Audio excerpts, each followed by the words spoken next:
Assalamualaikum warahmatullahi wabarakatuh. Sebelumnya perkenalkan, nama saya Tanti Listiani dengan NIM 241060085. Di sini saya akan mempraktekkan dalam bentuk video kepada pasien dengan cara pemilihan kontrasepsi yang tepat. Selamat menyaksikan. Assalamualaikum. Waalaikumsalam.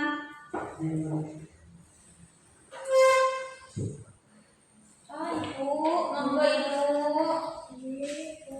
Bu Dinda nggih. Iya. Udah melahirkan Bu? Iya udah kemarin Bu. Gimana Bu, sehat anaknya Bu? Cewek atau cowok? Cewek. Cewek. Mau konsultasi Bu, ini kan privasnya kayak sosial. Iya.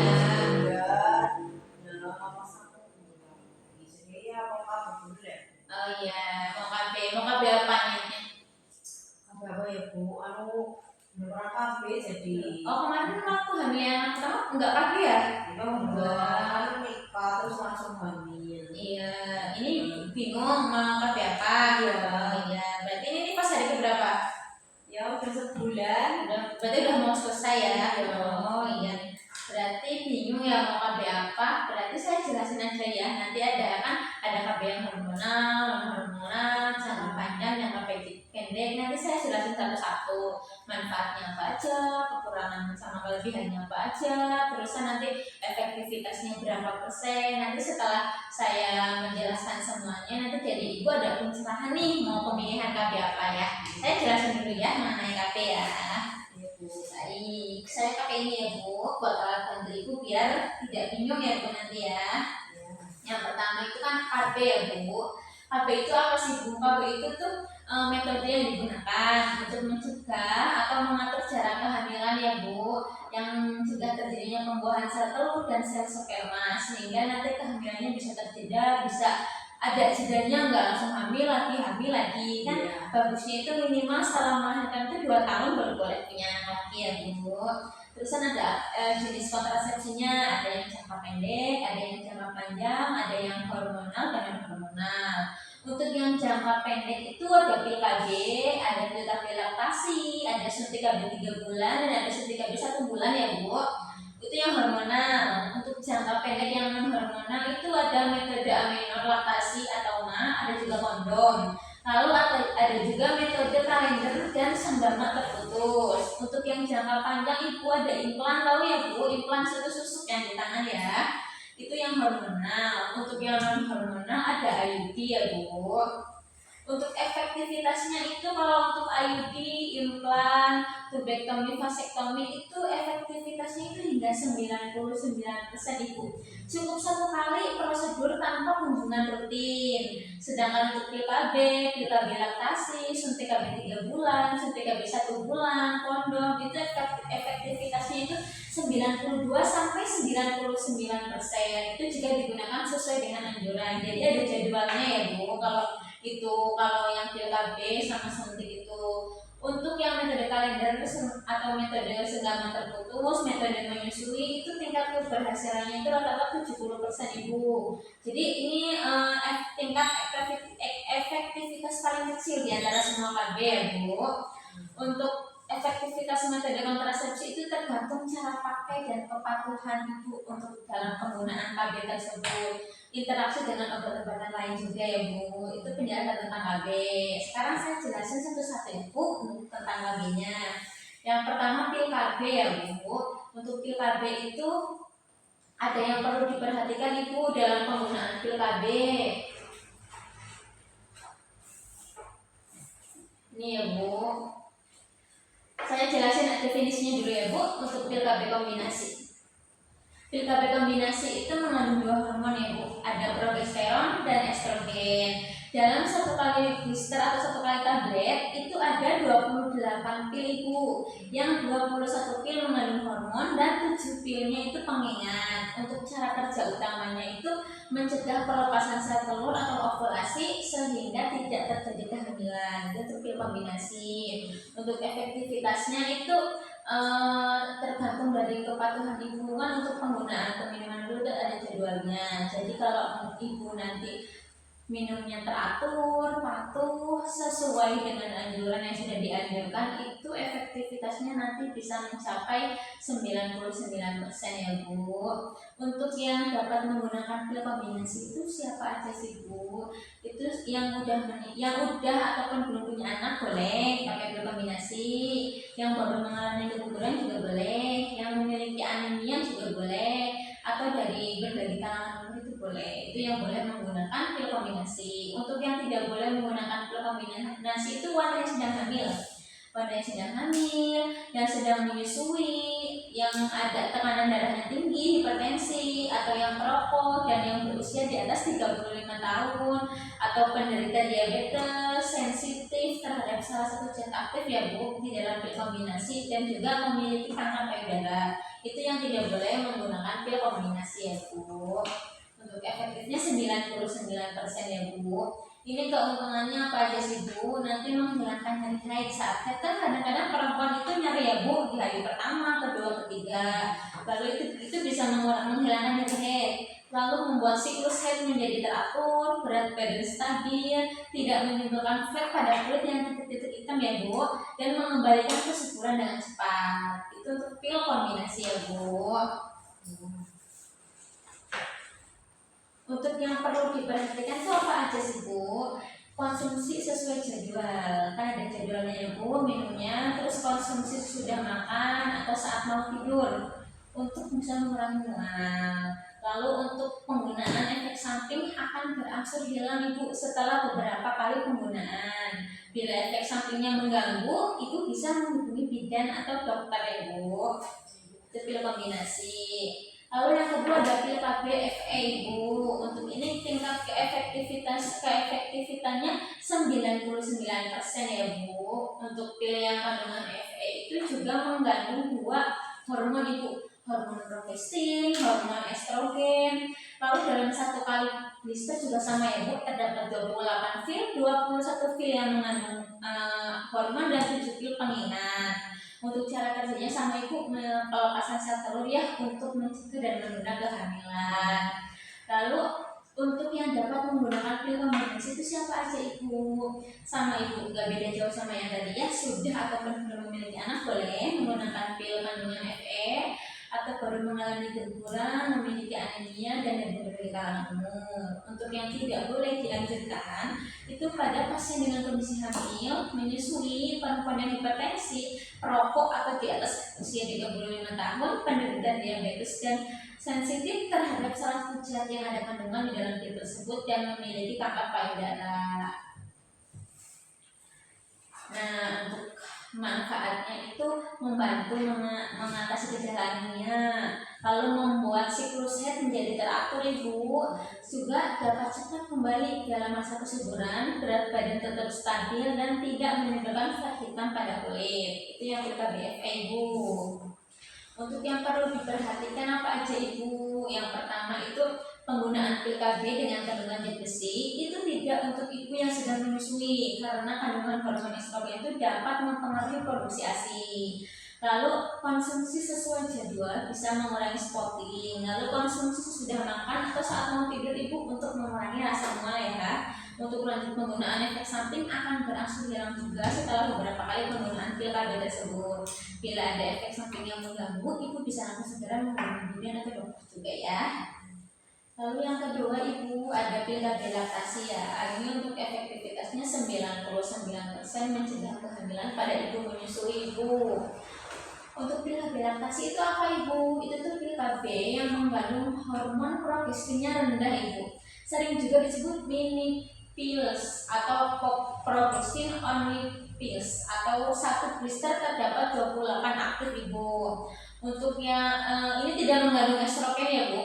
Jadi cocok untuk perempuan yang menyusui atau sensitif terhadap estrogen. Untuk cara kerja utamanya itu mengentalkan ladil serviks sehingga rahim tidak dapat membuat telur dan sperma dan serta mencegah terjadinya ovulasi. Jadi itu untuk cara kerjanya Ibu.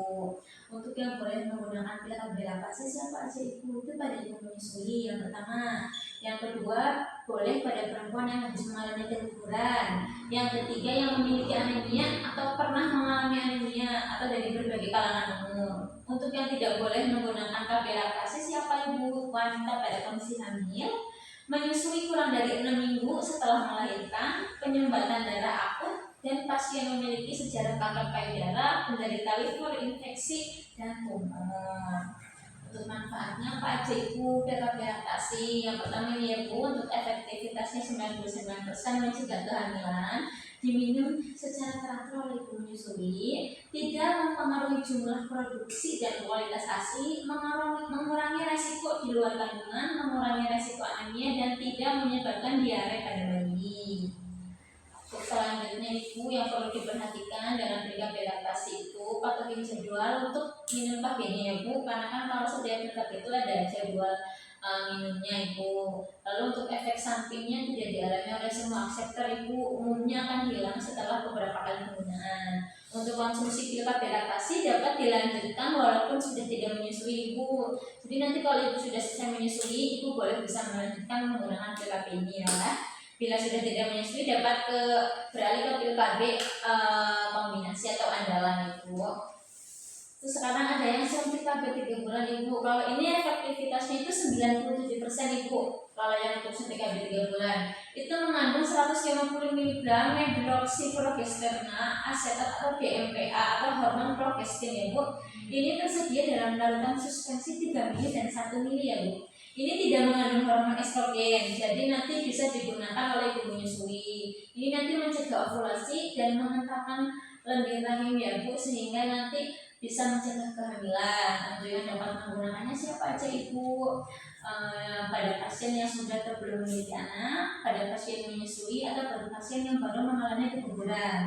Untuk yang tidak dapat menggunakan suntik KB itu pada pasien dalam kondisi hamil atau yang mengalami perdarahan vaginal yang tidak diketahui itu penyebabnya apa, atau memiliki kelainan patologis payudara, sensitif atau alergi terhadap isi kandungan dari yang KB ini ya bu, memiliki riwayat penyakit diabetes dan tekanan darah tinggi. Itu yang suntik KB 3 bulan ya bu, 1 mili. Untuk yang perlu diperhatikan apa aja? Yaitu dalam kapan dapat memulai suntik KB 3 bulan ibu. Yang pertama dalam kondisi hamil, tidak lebih dari 5 hari pertama siklus head yang normal, 6 minggu setelah melahirkan. Lalu suntikan berikutnya diberikan 11 sampai 13 minggu setelah suntikan pertama. Ini untuk yang suntik KB 1 bulan ibu. Tadi yang 1 bulan udah ya, ini tinggal yang 1 bulan. Kalau ini mengandung 2 hormon ibu, ada hormon progestin dan estrogen ya bu. Ini sering juga disebut dengan suntikan KB kombinasi. Untuk yang boleh menggunakannya siapa aja ibu? Yang sudah ataupun belum memiliki anak, yang baru mengalami keguguran, atau yang memiliki anemia ya bu. Untuk yang tidak dapat digunakannya itu dalam kondisi hamil, kondisi ibu menyusui, ibu yang punya tekanan darah tinggi, yang perokok atau usianya di atas 35 tahun, penderita diabetes, sensitif terhadap salah satu zat aktif yang ada dalam suntikan KB 1 bulan, dan memiliki sejarah kanker payudara. Itu yang suntik KB 1 bulan.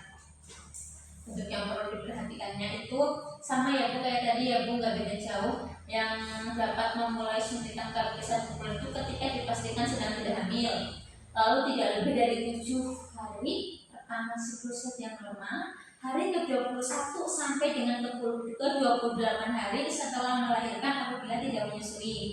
Untuk suntikan berikutnya diberikan 30 hari setelah suntikan pertama diberikan ya bu. Untuk selanjutnya ada IUD ibu. Kalau untuk IUD itu tingkat keefektivitasnya itu 99,4% menjaga kehamilan dan bertahan hingga 10 tahun ibu untuk IUD. Kalau untuk IUD itu kontrasepsi yang non hormonal ibu, yang dipasang di dalam rahim atau kadang mungkin bisa disebut spiral ya bu. Nah itu untuk pekerjaannya itu mencegah pertemuan sel sperma dan sel telur. Itu nanti bisa mencegah kehamilan ibu. Yang dapat menggunakan IUD siapa aja ibu? Yang pertama boleh digunakan untuk ibu menyusui ya bu. Terus untuk baru yang mengalami keguguran, yang cocok untuk semua kalangan umur, perempuan yang bekerja baik di kantor maupun pekerjaan berat ibu karena mengalami kehamilan yang baru. Untuk yang tidak boleh menggunakan KB IUD itu dengan pasien yang memiliki kanker rahim atau sejarah perdarahan vagina yang tidak tahu sebabnya apa, memiliki atau beresiko tinggi terkena infeksi menular seksual atau perdarahan yang berat saat haid ya Bu. Itu untuk IUD. Lalu untuk yang perlu diperhatikan itu tanda awal pemasangan IUD itu nanti biasanya perubahan pola haid, spotting, peningkatan rasa kram dan nyeri pada saat haid. Untuk gejala yang tadi saya sebutkan itu biasanya tidak mesti dialami oleh semua sektor yang menggunakan KB IUD. Kalau misalnya ibu memilih KB IUD itu disarankan kontrol 3-6 minggu setelah ibu pemasangan KB tersebut. Lalu ada IUD CU atau SLEK ya Bu. Ini sama ya Bu, seperti tadi kalau yang tadi itu hurufnya kayak T ya Bu. Kalau ini seperti yang ini di gambar ya Bu ya. Ini tingkat keefektifannya itu 99,4%. Ini sudah kehamilan 5 tahun ya Bu. Nah untuk pengertiannya itu ini tuh seperti bentuknya itu seperti tapal kuda ya Bu. Jadi pekerjaannya itu pertemuan sperma dan sel telur itu bisa dicegah dan dilepaskan oleh tembaga, juga membuat kondisi rahim tidak siap untuk pembuahan, untuk mencegah kehamilan. Nah untuk keefektivitasnya itu jangka panjang ya Bu, kemungkinan terjadi hamil kurang dari 1/100 perempuan yang menggunakan IUD. Jadi ini tingkat efektivitasnya itu sangat tinggi ya Bu. Lalu untuk alat kontrasepsi non hormonal ini memiliki angka eksploitasi sekecil 2% ya Bu. Ini lebih steril karena lengan IUD tidak perlu ditekuk sehingga mencegah kemungkinan infeksi. Lalu tidak ada pengaruh hormon dalam tubuh, sekali pasang efektif selama 5 tahun. Lalu ada juga implan ibu yang susuk yang di tangan ya Bu. Ini 99% mencegah kehamilan. Untuk KB implan itu terdiri 2 batang ya Bu. Biasanya kan 2 batang ya Bu yang dimasukin ya. Masing-masing mengandung 75 mg levonorgestrel atau hormon progestin. Juga dikenal itu sebagai sebutan susu KB ya Bu. Itu dipasangnya di bawah kulit. Hormon di batang silastik akan diserap perlahan oleh tubuh menciptakan efek kontrasepsi ya Bu. Ini cara kerjanya itu mengentalkan lendir serviks sehingga nanti dapat ditembus oleh sperma, itu mencegah terjadinya ovulasi dan mencegah juga pembuahan dan kehamilan Bu. Untuk yang dapat menggunakan KB implan itu pada ibu menyusui, baru mengalami keguguran, cocok untuk semua kalangan umur ibu. Untuk perokok juga boleh atau yang memiliki anemia juga boleh. Untuknya tidak boleh menggunakan KB implan itu mengalami perdarahan vagina yang tidak tahu sebabnya, penyumbatan darah akut, memiliki kanker payudara, gangguan fungsi hati, infeksi atau tumor ya Bu. Itu untuk yang implan Ibu. Lalu ada lagi Ibu, ini KB pil kontrasepsi darurat Ibu, atau mungkin bisa disebut kondar ya Bu. Ini pil kombinasi yang mengandung hormon progestin ya Bu. Dosisnya itu 0,75 mg. Ini tuh pil yang mengandung hormon Ibu. Nah lalu pil kontrasepsi darurat ini juga morning after pill ya Bu. Dalam satu blisternya terdapat 2 buah pil Ibu. Biasanya bekerjanya itu untuk mencegah dan memperlambat pelepasan sel telur dan ovarium Ibu. Ini pil kontrasepsi darurat ini itu digunakan bila terjadi kegagalan kontrasepsi seperti kondom bocor, atau ibu mungkin meminum pil KB, atau lupa terlewat suntik KB, atau mungkin tidak menggunakan kontrasepsi sama sekali ya Ibu. Untuk efektivitas umumnya itu biasanya ada efek samping. Efek samping umumnya itu biasanya ada sakit kepala, mual, nyeri abdominal, spotting. Biasanya muncul 1-2 hari setelah konsumsi pil kontrasepsi darurat Ibu. Perubahan siklusnya juga lebih cepat atau juga dapat lebih lambat juga Ibu. Untuk yang harus dilakukan bila muntah itu, bila muntah terjadi saat ibu meminum pil ini, itu setelah 2 jam konsumsi pil darurat, ulangi dosis yang dimuntahkan tersebut Ibu. Bila dari 2 jam, dosis tidak perlu diulang. Untuk obat-obatan anti mual dapat diberikan untuk mengurangi terjadinya resiko mual muntah ya Bu. Untuk efek samping itu bukan tanda-tanda penyakit ya Bu, itu biasanya umum dirasakan atau dikeluhkan oleh akseptor yang menggunakan kontrasepsi Bu.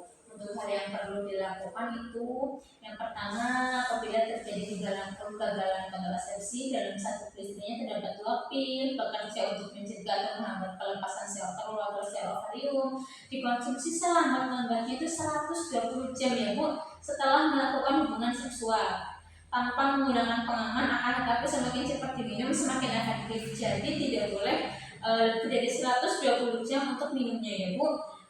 Bukan untuk aborsi ya Bu, itu Bu. Yang terakhir Ibu ada kondom ya Ibu. Untuk kondom ini efektivitasnya itu 98% ya Bu kalau untuk kondom. Kalau untuk kondom itu terbuat dari bahan latex yang karet ya Bu. Itu digunakan untuk menutupi penis yang ereksi ya Bu, untuk bekerja dan menghalangi sperma untuk masuk ke dalam vagina, berfungsi untuk mencegah infeksi menular seksual juga Ibu. Untuk efektivitasnya itu dengan penggunaan tipikal kemungkinan terjadi kehamilan itu 15/100 pasangan yang menggunakan kondom. Jadi tingkat efektivitasnya itu 85% ya Bu dengan penggunaan yang sesuai anjuran. Lalu kemungkinan terjadi kegagalan dalam kehamilan itu 2/100 pasangan, jadi 98% Ibu. Untuk tips cara pemakaian kondom Ibu, pastikan gulungan kondom itu berada di bagian luar ya Bu. Untuk pemasangan kondom saat penis dalam kondisi ereksi maksimal ya Bu. Beri ruang yang cukup pada ujung penis tanpa udara guna menghindari cairan pria yang keluar tiba-tiba. Pakaikan seperti memakai kaos kaki yang ujungnya disisakan. Lalu tarik gulungan lipatan secara perlahan hingga menutupi seluruh penis. Nah itu Ibu, tadi Ibu sudah saya jelaskan ya mengenai apa saja kontrasepsi yang hormonal, non hormonal, jangka pendek, jangka panjang. Sebelumnya Ibu ada riwayat hipertensi atau mungkin gula, diabetes, anemia? Enggak ada. Untuk pernah mungkin ada kanker di area benjolan berdarah mungkin enggak ada. Untuk radang panggul enggak pernah ada keluhan yang gimana Ibu, semuanya normal ya, alhamdulillah. Nah itu tadi Ibu setelah saya jelaskan, mungkin ada yang kurang paham atau Ibu ada yang mau ditanyakan atau mungkin ini udah langsung mau memutuskan nih mau langsung pakai KB atau gimana Ibu? Ini kan kebetulan saya nggak sama suami. Iya. Jadi nanti saya bisa ngobrol sama suami. Rundingan dulu nih dengan suami. Setelah itu nanti saya kesini lagi. Boleh, nanti dirundingkan dulu aja. Nanti jangan sampai lewat masa nifas selesai ya Bu. Nanti harus cepat KB ya. Nanti kalau sudah bisa menghubungi bidan terdekat ya Bu untuk pemasangan KB-nya. Monggo Ibu boleh rundingan dulu dengan suami ya. Terima kasih. Saya Ibu. Waalaikumsalam. Sehat-sehat Bu. Sekian video yang dapat saya tampilkan. Mohon maaf bila terdapat kekurangan. Semoga bermanfaat bagi kita semua. Terima kasih. Wassalamualaikum.